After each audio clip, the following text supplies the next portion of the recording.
What would you say in your final moments if you were responsible for some of the darkest acts in human history?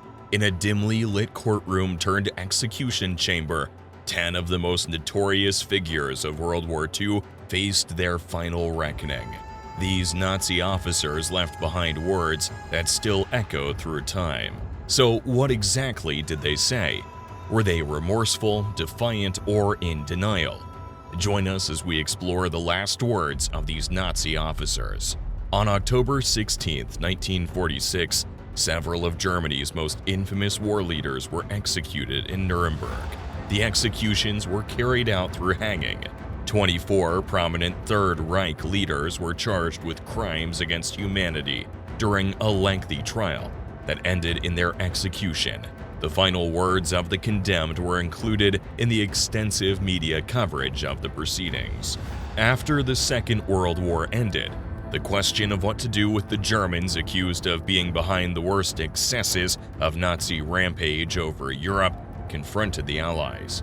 Several alternatives were considered, such as instant execution by firing squad and hanging them under an act of attainder.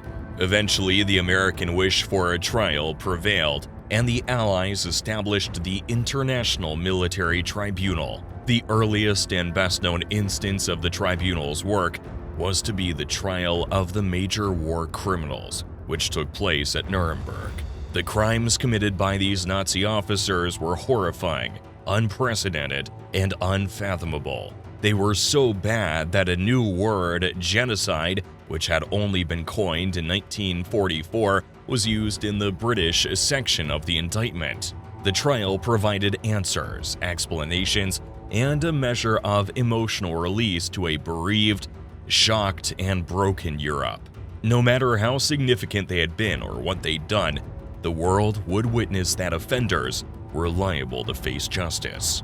The accused were given 2 opportunities to document their reflections and thoughts for future generations.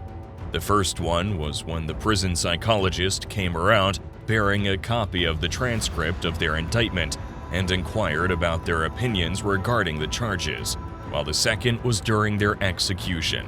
Hermann Göring was unapologetic. The victor will always be the judge, and the vanquished the accused. Arthur Sayce in court wrote that the trial would be the last act of the tragedy of the Second World War. Fritz Sackel expressed a very human and poignant reaction.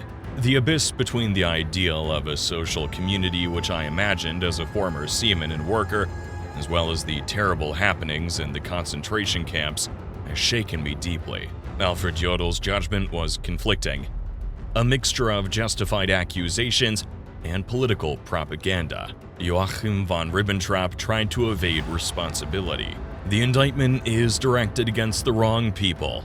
Hans Frank gave a rather apologetic response. I regard this trial as a God-willed court, destined to examine and put an end to the terrible era of suffering under Adolf Hitler. These are just some of the commentaries provided by the indicted war criminals. Out of all of them, only 2 didn't comment on their indictment, Erich Reider and Rudolf Hess. They refused to.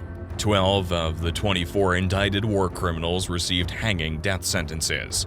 However, Hermann Göring committed suicide the night before the execution. The other 10 convicted officers were executed on the 16th of October 1946 inside the gymnasium of Nuremberg prison.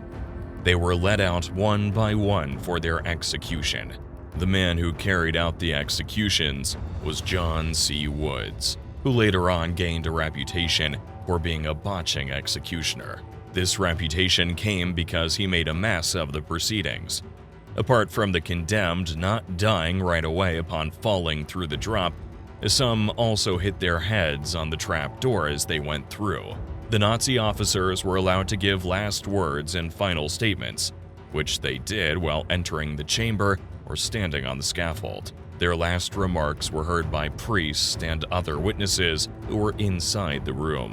While some phrases were more repentant than others, some of the convicted officers chose to remain hard-hearted until their deaths. The condemned were brought to the gallows by American military policemen. The first of them to be executed was Joachim von Ribbentrop. Ribbentrop was the former Minister of Foreign Affairs, and his tenure was not convincing. He was convicted of crimes against humanity when the war ended. When he entered the execution chamber, 2 army sergeants closed in on him on each side and held his arms. Another sergeant who had followed him removed the shackles from his hands and replaced them with a leather strap. Initially, the condemned men were to be allowed to go to the execution chamber with their hands untied.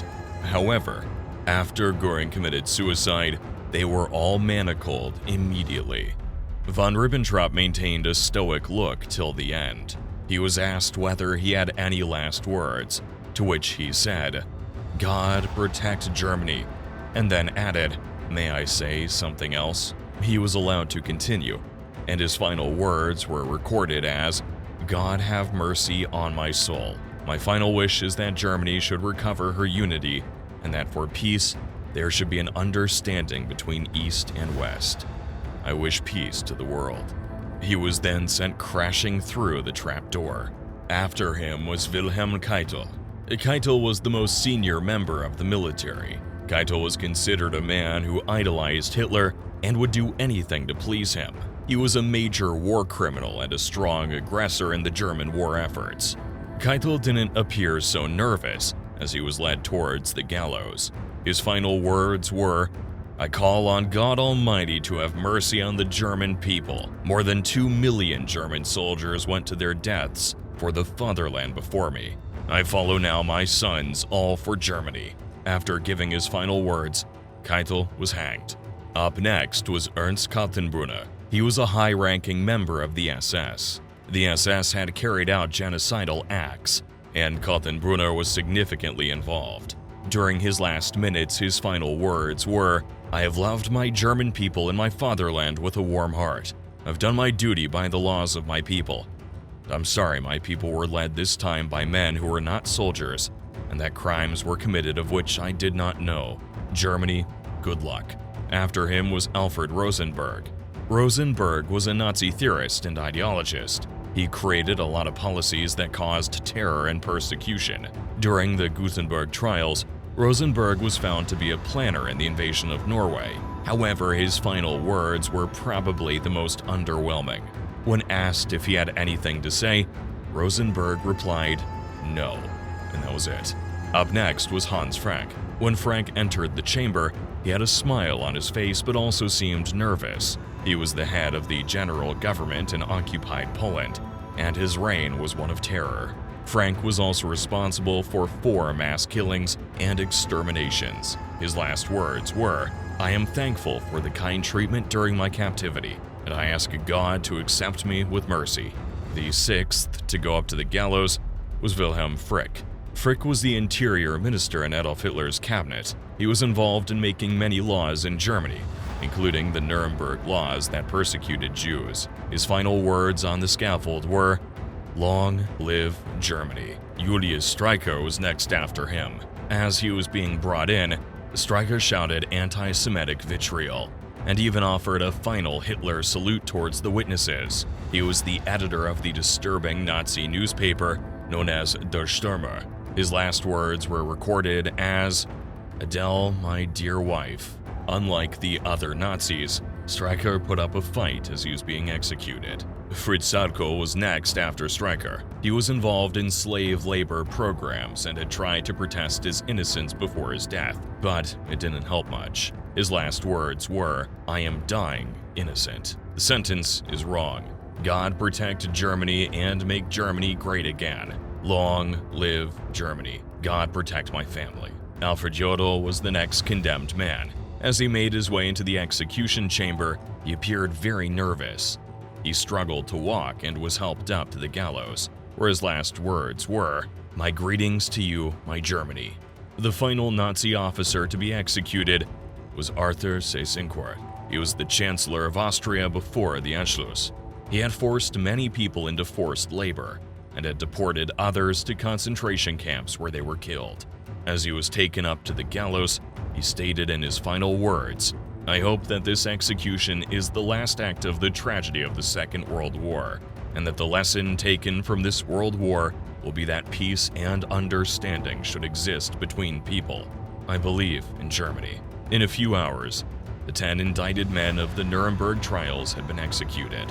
Afterward, in preparation for their cremation, their bodies were placed inside coffins. These men were the last ones remaining in Hitler's government. In the face of the gallows, some were repentant, but others ardently maintained that they'd been condemned for being on the losing side of the Second World War and were victims of a miscarriage of justice. In the years after, others were tried and executed for their crimes.